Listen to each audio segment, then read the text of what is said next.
Tantak, Uraren Euskal Agentziaren podcast ofiziala. Ura, Uraren Euskal Agentzia, Eusko Jaurlaritza. Ura da, gu gara.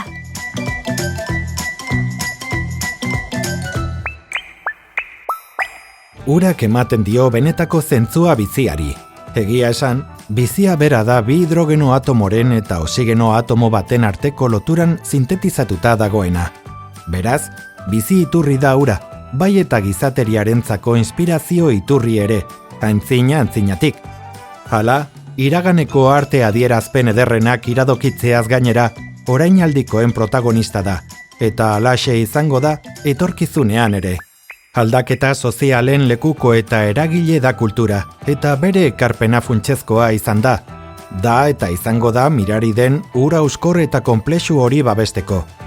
Poema, abesti, eleberri eta kuadroetan lehengai gisa ikusi dugu, edozein formatan baita inspirazio. Solido gisa, Eloi Morenoren Tierra eleberriko glaziarretan, likido modura, Eduardo Chillidaren Uraren goraipamena edo jatorriz, Elogio del Agua eskulturaren azpiko lakuan, eta gaz moduan, Eduard Munchen Oiua Margolan ospetsuko Odei Laranja deigarrietan. Ura, Uraren Euskal Agentziaren Tantak podcasten helburua ez da arrainari igeritzen irakastea, kulturaren eta uraren arteko harreman zuzena erakustea baizik, eta horrekin batera, kontsumo arduratsuaren aldeko mezua zabaltzen laguntzeko tresna izatea. Ura ondasun komun eta mugatua baita, guztiona eta etorkizuneko belaunaldiena, eta kulturaren eskutik egin nahi dugu. Ez gehiago eta ez gutxiago. Uraren Euskal Agentziaren Tantak podcastak aurkeztuta, kultura eta ura. Musika, zinema, eleberria, poesia, antzerkia, pintura, eskultura, arkitektura. Ura inspirazio iturri gisa, kultura eta ura atalean. Idazle askoren musa izan da ura, hainbat belaunalditan zehar. Horregatik, ura, esparru, agertoki edo protagonista duten adibidez, josita dago edozein garaitako literatura. Ura pertsonaietako bat, edo agian pertsonaia nagusi duten 3 adibide eder aipatuko dizkizuegu gaur. Ura edertasunaren, harmoniaren eta nortasunaren adierazpen bihurtzen duten lanak. 1960an, udako bere herria urez bete eta 11 urtera, Mansilla de la Sierrara itzuli zen Ana Maria Matute, herri osara. Eta haurtzaroan bere korriken leku izandako herria, etzela existitzen ikusi zuen, urtegiko urek estali baitzuten. Bisita hartatik 3 urtera, El Rio izeneko eleberrian jaso zituen urpean geratutako garai hartako bere kontakizunak. Naturaren adierazpen guztiak, landareak, mineralak eta animaliak, eta bereziki euria, hodeiak edo oihartzuna, funtsezko elementuak dira eleberri horretan. Errealitatea eta misterioa, bizitza eta heriotza maisuki nahaztuz, eta nola ez, baita ohiturak eta errituak, lagunak, jolasak eta lanbideak ere. 2019an, lehen argitalpenetik 50 urte baino gehiago igaro ondoren, Cervantes Ariaren irabazlearen prosa zaindua ohoratzen duen edizio zaindua argitaratu zuen Nordika argitaletxeak Raquel Marinen marrazkiekin. Siestaren orduan ibaian bainatzen, sugandilak harrapatzen, gutxieneko zorionuneak, natura, paisaia, ibaia. Historio kostumbristak atsegin badituzu, natura eta urtzaroa oinarri dituztenak, hauxe da zure liburua. Ana Maria Matuteren El Rio eleberria.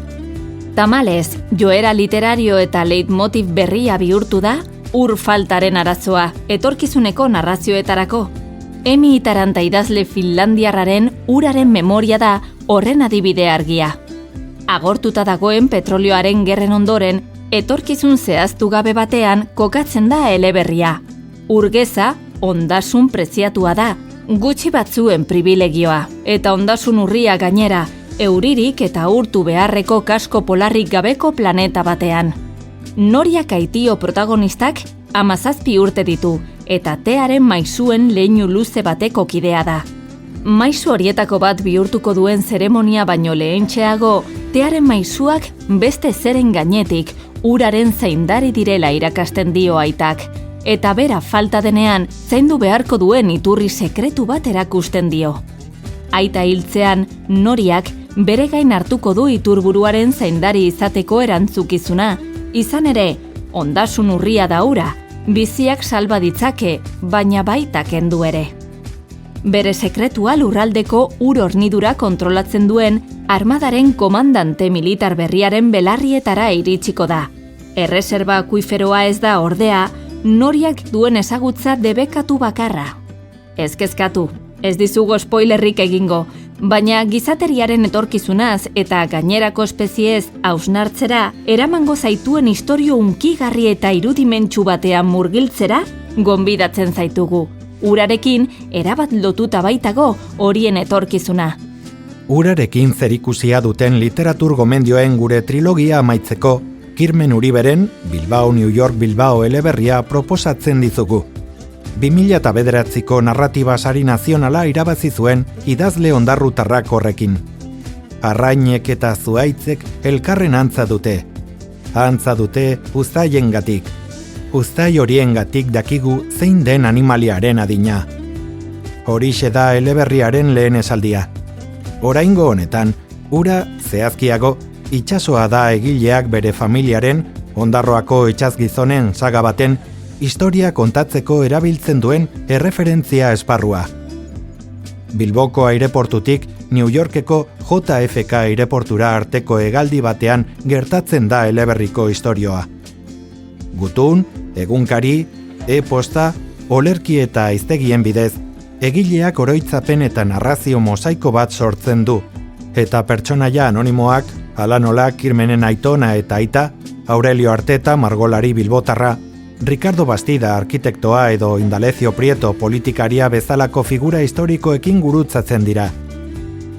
Uribe familiaren Dos Amigos arrainontziaren izenaren inguruko misterioa eta Ondarroako herritarrek ondoratze bati buruz sortutako kondaira dira.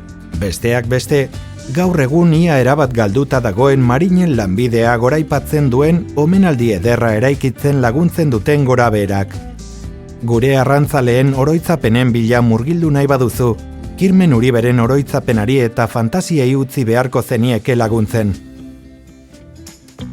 Euskal hidronimia, Euskadiko urondarea, Euskadiko urbideskak, uretako pertsonaiak, topikoak, hori guztia eta asko zere gehiago, uraren Euskal Agentziaren Tantak podcastaren hurrengo ataletan.